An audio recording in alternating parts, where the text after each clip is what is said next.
যদি একদিনও পেছানোর চেষ্টা করে এই সরকারকে 1 ঘন্টা আমরা রাখবো না। তারা সেখানে নিজেদের বাহাদুরি দেখানোর জন্য গোপালগঞ্জে গিয়ে তারা জোর জবরদস্তি করে একটা পরিস্থিতি তৈরি করলো। আপনারা মুজিববাদ হটাতে চান, বাংলাদেশে তো অনেক জায়গা আছে, ওইখানে গিয়ে কেন আপনাদেরকে গোলমাল সৃষ্টি করতে হবে, সেটাই আজকে জনমনে প্রশ্ন উঠেছে। এরা জানে নির্বাচন হলে তারা 1-2টা আসন পাবে কিনা তার কোনো ঠিক নাই। 1991 সালে ঢাকা শহরে জামাতে ইসলামী 7টি আসনের 7টিতে তারা জামানত বাজেয়াপ্ত হয়েছে। এই জামাত, শিবির, এনসিপি এরা সব একই সূত্রে গাথা।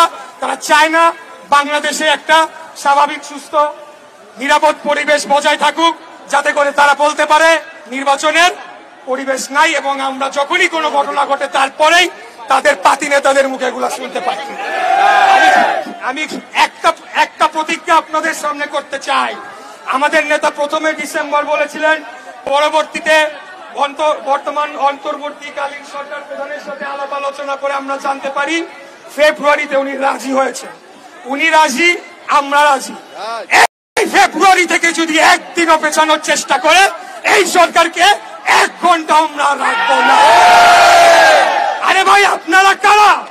আপনারা অন্তর্বর্তীকালীন সরকার, আপনাদের ম্যান্ডেট কি? কিছুই না। আপনারা কোন বিপ্লবী সরকার না, আপনারা সেটা গঠন করতে ব্যর্থ হয়েছেন। বর্তমান সংবিধানের আলোকেই আপনারা একটা সাংবিধানিক সরকার, সেটা সুপ্রিম কোর্টের রেফারেন্স নিয়ে গঠিত করা হয়েছে। অতএব এখন এসে যদি আপনারা সংবিধান পরিবর্তন করতে চান, পিআর পদ্ধতি করতে চান, এগুলা বাংলাদেশের জনগণ মানে না, মানবে না।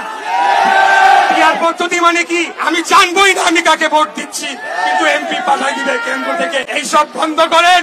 আমি আবারও বলছি, বাংলাদেশ জাতীয়তাবাদী দল বিএনপি একটি গণতান্ত্রিক রাজনৈতিক দল।